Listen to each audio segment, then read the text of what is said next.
The morning of my wedding, I woke up to a text from my future mother-in-law. "We've taken your dress. The venue is canceled, and your fiancé knows what's best." My hands shook as I dialed his number, but when I showed up at the ceremony, they were the ones who got a nasty surprise. I should have known something was off. The signs were there. My future mother-in-law, Martha, never liked me. She acted nice when my fiancé, David, was around, but when we were alone, she made sure I knew she didn't think I was good enough for her son. She questioned my wedding choices constantly. She hated my dress. She wanted a different venue. She tried pushing her own ideas, and when I didn't agree, she pouted like a child. I thought she was just an overbearing mother, but now I know better. I thought David was different. I thought he had my back. But I was about to find out just how wrong I was. I woke up feeling excited, nervous, and ready. It was my wedding day. The day I had planned for months. The day I had spent thousands of dollars on. The day I was supposed to walk down the aisle and start my future with the man I loved. Then my phone buzzed. "Martha, we've taken your dress. The venue is canceled. And your fiancé knows what's best. Don't make a scene. Just accept it." At first, I thought I was still dreaming. My head felt light, my stomach twisted, and I had to read the message at least 3 times before it sank in. I sat up so fast I nearly fell out of bed. My heart was pounding. I immediately called David. Straight to voicemail. I called my maid of honor, Sarah. No answer. I called the venue. The woman on the phone hesitated before telling me, "Oh, yes, David called early this morning and canceled everything." "I'm so sorry." My hands were shaking. This wasn't real. It couldn't be real. I ran to my closet. My dress was gone. The shoes I picked out were gone. Even the veil missing. Panic turned into something worse. Something sharp. Something dangerous. They had planned this. They had waited until the last possible moment to pull the rug out from under me, thinking I'd be too devastated to fight back. They were wrong. I threw on the first clothes I could find and grabbed my keys. If my dress was gone, someone had to have taken it. My first thought was to drive to David's house, but something told me not to waste my time. Instead, I drove straight to Martha's. The moment she opened the door, I saw it in her eyes. Smug satisfaction. She didn't even pretend to be surprised to see me. She just sighed and leaned against the doorway like I was an inconvenience. "You need to calm down," she said. Calm down. Calm down. I was standing there in sweatpants on the morning of my wedding, and this woman, this witch, was telling me to calm down? "Where's my dress?" I demanded. Martha didn't even blink. "It's gone. And you won't need it anyway. The wedding is off." I felt my pulse in my ears. "You don't have the power to cancel my wedding." That smug smirk. I wanted to slap it off her face. David made the call. He's doing what's best. I took a deep breath. Where is he? Busy. I don't know how I didn't scream. I don't know how I didn't break something. But I knew one thing, I wasn't going to get anything from her. So I left. But I wasn't done. Not even close. If Martha had pulled something like this, there was no way she had just canceled the wedding. She had done something worse. I had a horrible feeling in my gut and I needed answers. So I drove to the venue. And that's when I saw it. Cars were pulling into the parking lot. Guests were arriving. The venue was decorated exactly as I had planned. Because the wedding wasn't canceled. It just wasn't my wedding anymore. I got out of my car and walked toward the entrance. Nobody stopped me. People I knew, people who had been invited to my wedding, smiled at me as I passed, completely unaware. I made it to the doors and stepped inside. And there she was. Rachel. In a wedding dress. My wedding dress. My vision blurred with rage. My whole body went cold. Rachel had been my friend. She had always been close with David. I had ignored the little comments, the playful touches, the way she looked at him when she thought I wasn't paying attention. I had been so stupid. And now she was standing at the altar. With my fiancé. In my dress. At my wedding. Like I never even existed. The betrayal was suffocating. It choked me, crushed my chest, made me feel like I was sinking into the floor. David stood there, looking calm. Relaxed. Like this wasn't the most disgusting, humiliating, psychotic thing he had ever done. And that's when it all clicked. This wasn't last minute. This wasn't impulsive. This was planned. David had let me spend months planning this wedding. He let me send out invites. He let me spend thousands of dollars. He let me think I was about to marry the love of my life while, in reality, he was planning to marry someone else. He was going to let me wake up, realize my wedding was canceled, and disappear from his life like I was some random girl he had once dated. They were going to erase me. And they thought I would just accept it. They thought I would just go away. They had no idea who they were dealing with. I stood there, frozen. People were laughing, chatting, taking their seats, completely unaware that this wasn't just a normal wedding, it was a hijacking. Martha was at the front, smiling proudly, probably thinking she had pulled off the perfect crime. Rachel adjusted my veil, glowing like a fake-ass angel. And David? David wasn't nervous. He wasn't guilty. He wasn't looking around for me, wondering where I was. Because he knew. Because he was in on it. Something inside me cracked. I should have cried. I should have broken down. But instead, a strange, calm feeling settled over me. They had taken everything from me. My dress, my venue, my fiancé, my wedding. But I wasn't gone yet. I straightened my shoulders and kept walking. A few people glanced at me, some with confusion, some with recognition. Whispers started. But nobody stopped me. Until I reached the front row. Martha's eyes locked onto mine, and I saw it. For the first time, fear. She stood up quickly, stepping in front of me like she could physically block me from ruining her fantasy. "You need to leave," she hissed, her voice low. I smiled. Actually smiled. "I think I'll stay." The whispers were growing louder. Guests were nudging each other. I saw my cousin, Rebecca, staring at me, eyes wide. I looked toward Sarah, my maid of honor, my best friend, and that's when I noticed something. She looked guilty. Like she knew. My stomach twisted. I had been betrayed by my fiancé. By my fake friend, Rachel. By his psycho mother. But Sarah too? That hurt the most. She opened her mouth to say something, but I wasn't in the mood to hear excuses. I turned back to Martha, who was still trying to act like she had control. "You weren't invited," she said, forcing a smile. I laughed. Loud. "Really? Because last I checked, this was my wedding." David turned then. His face was blank, but there was something in his eyes. A flicker of panic. Rachel, standing beside him, went pale. People were definitely watching now. David stepped forward, his voice calm, practiced. "Let's not do this here." I tilted my head. "Oh, but you wanted to do this here, didn't you?" I gestured around the venue. "Since you planned this whole thing behind my back." Rachel tried to grab David's arm, like she could somehow fix this. "Look, we didn't," she started. I cut her off. "You didn't what, Rachel? Didn't steal my fiancé? Didn't wear my dress? Didn't let me plan my own wedding while you stood in the background, waiting to take my place?" Her mouth opened and closed like a fish. I turned back to David. "How long?" I asked. He didn't answer. "How long have you been planning this?" Still nothing. Rachel fidgeted. "It just happened." I let out a sharp laugh. "It just happened?" "Oh, so you just tripped and fell into my wedding dress? Into my fiancé's bed?" Martha sighed dramatically. "Stop making a scene." I snapped my head toward her. "You planned this, didn't you?" She didn't deny it. I nodded, a cold, detached feeling spreading through me. "You know what, Martha? I was so ready to be the bigger person. To marry your son and tolerate you for the rest of my life." I took a step closer, lowering my voice so only she could hear. "But now? I'm going to destroy you." She flinched. "Good." David finally spoke, his voice too calm. "It's over, okay? Let's just move on."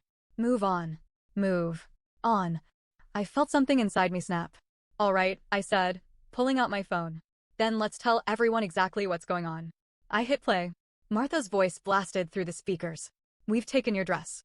The venue is canceled. And your fiancé knows what's best." Gasps. Then, David's voice.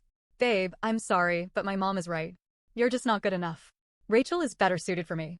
She'll be a proper wife." Complete. Silence. It was so quiet, I could hear someone drop their champagne glass. Rachel took a step away from David, horrified. Martha's face drained of color. And David? David looked like he was going to throw up. I took a deep breath, letting the moment sink in. Then I leaned in, looking Rachel dead in the eye. "Still want him?" She bolted. Martha turned to David. "You told her that?" David was still frozen, like his brain couldn't process how badly this was going for him. I pulled out another piece of paper. "You know what else I have?" I said, unfolding it slowly. "The bill for the wedding." Martha's head snapped toward me. "What?" "See, David and I signed financial agreements before the wedding. Which means he owes me. For everything." Her mouth fell open. $35,000, I said, reading the number off the paper. "Due immediately." David's face was pure horror.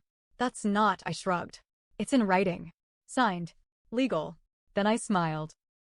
"And if you don't pay?" I leaned in. "Well, you know I love a good public scandal." Martha looked ready to faint. David stammered, You can't." "Oh, I can." I turned to the crowd. "Ladies and gentlemen, enjoy the show. Because it's not over yet." David looked like a cornered rat. Martha's mouth was opening and closing, but no words were coming out. The guests? Stunned. Some people had their phones out, recording everything. Rachel had disappeared, good. But Sarah, My so-called best friend was still standing there, frozen in guilt. I wasn't done. David had taken everything from me. His mother had made sure of it. They had wanted me to be too embarrassed, too broken to fight back. But they had underestimated me. And now? I was going to ruin them. Just as Martha was about to open her mouth, probably to screech some excuse, the doors swung open. A man in a sharp suit walked in, briefcase in hand. "Apologies for the interruption," he said, loud enough for everyone to hear. David's face went ghost white. Because this was my lawyer. "Miss, my name," he nodded at me. "Everything is in order." I smiled. Perfect timing. Martha actually grabbed David's arm, like she could hold him up before he collapsed. "You got a lawyer?" she spat. I turned to her. "Of course I did. You and your son stole my wedding, my money, and my time. You think I wasn't going to get some legal backup?" Gasps from the guests. Some people were whispering loudly now. David finally found his voice. "This is ridiculous. My lawyer didn't even look at him. According to the financial agreement signed prior to this event, you, David, are legally bound to cover all wedding expenses." David choked on air. $35,000, my lawyer continued. "Non-negotiable." Martha lost it. "This is a scam," she shrieked. The lawyer didn't blink. "No, ma'am. It's legally binding. You planned this wedding, then swapped out the bride last minute. That means your son now owns the bill." The color drained from David's face. "You have until the end of the day," my lawyer added, "before legal action is taken." A waiter coughed to hide a laugh. Someone in the crowd muttered, "Holy sh**T. And then, another voice spoke up. "Wait, Sarah." Her voice shaky. I turned. I wasn't sure I even wanted to hear what she had to say, but she looked broken. She took a deep breath. I knew. More gasps. David's head whipped toward her. "Sarah, shut up." She shook her head wildly. "No, I can't keep lying." Tears welled in her eyes. "Martha told me weeks ago. She told me they were planning to replace you. She said you weren't the right kind of wife for David." I felt sick. My best friend had known? Sarah wiped her eyes. "I wanted to tell you. I really did. But Martha, she threatened me. She said if I warned you, she'd ruin me. She'd make sure I lost my job." I blinked. "Your job." More murmurs from the guests. Sarah looked down, ashamed. "Martha owns the firm I work at," she said. "She said she'd fire me if I told you." Martha crossed her arms. "And I would have." The crowd booed. Someone yelled, "Are you serious?" Sarah looked at me desperate. "I'm sorry. I should have told you." I was weak and I held up a hand. I couldn't process this right now. I turned back to David and Martha. "You really threatened my best friend's job just to get rid of me?" Martha rolled her eyes. "It's called handling problems." I let out a breath. Unbelievable. But Sarah wasn't done. She turned to David, hands shaking. "Tell her the rest." David froze. Martha whirled on her. "Sarah, don't you dare." Sarah's voice rose. "Tell her the rest, David." Silence. Dead. Silence. I watched David's face crumble. I knew then it was even worse than I thought. I stepped forward. "David." He wouldn't look at me. "Tell me." David swallowed hard. His hands clenched. His jaw locked. Then he finally muttered, "Rachel's pregnant." The room exploded. I staggered back. Pregnant. Pregnant. I heard people gasping, whispering, muttering curses. Rachel had been my friend. She had stolen my fiancé, wore my dress, tried to take my wedding, and now she was having his baby? And I was supposed to just disappear?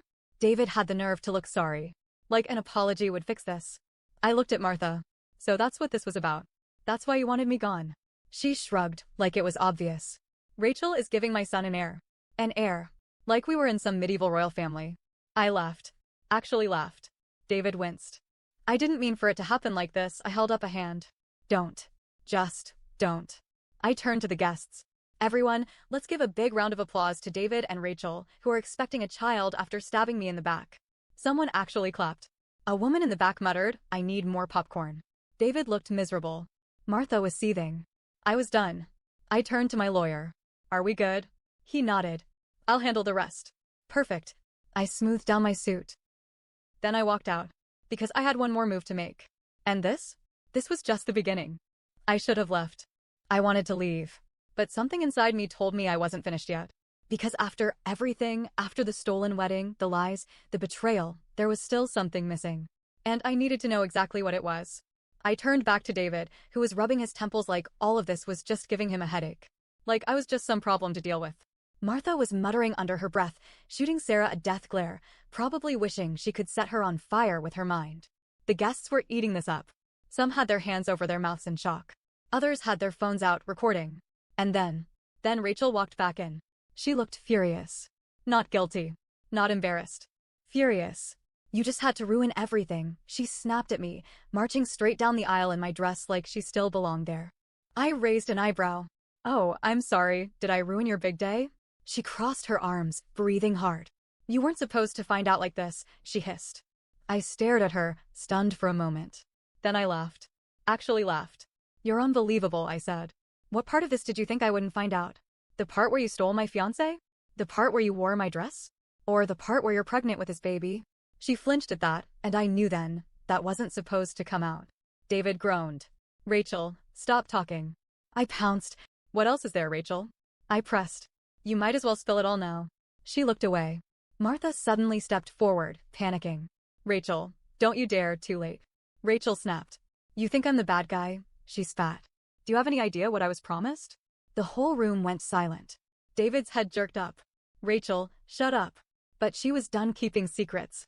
They told me I'd have a perfect life, she said, eyes burning. That David would marry me. That we'd be this perfect couple. That I'd be the new face of their family. I felt my stomach turn. Martha had planned this way before today. She had handpicked Rachel like a replacement doll. And David? David had gone along with it. Rachel's voice wobbled. But now I see the truth. I was never going to be the wife. I was just a way to get rid of you. And once the baby is here. She turned on Martha, eyes narrowing. You were going to push me out too, weren't you? Martha's face tightened. Don't be ridiculous. Rachel took a step closer, shaking her head. Oh my God. You were, weren't you? That's why you kept saying the baby was the only thing that mattered. David stiffened. Rachel, let's talk about this later, but she was spiraling now. You lied to me, she whispered, staring at him. You said you loved me. Martha scoffed. Love doesn't matter, Rachel. A strong family matters. That was it. Rachel lost it. She yanked off the veil, threw it at Martha's feet, and let out a sharp, bitter laugh. I was just another pawn, she said, voice cracking. Just like her. She pointed at me. And suddenly, it hit me. Rachel wasn't my replacement. Rachel and I had been the same. She had fallen for it too. The only difference? I got out before it was too late. Rachel wiped her eyes, turned without another word, and walked out. David called after her, panicked now. Rachel, wait. She didn't. And then? Martha snapped. This is your fault, she screamed at me, actually pointing. I blinked. My fault? She jabbed a finger at my chest. If you had just left quietly, none of this would have happened. I let out a sharp breath. You really don't get it, do you? I said, shaking my head. David didn't love me. And guess what? He doesn't love Rachel either. You've controlled his entire life, and now you've ruined it. David's jaw clenched. Martha turned on him. Say something, she demanded. David just stood there, silent, pathetic. A man who had finally realized he had lost everything. I could have destroyed him more. I could have made one final, brutal remark that would have buried him.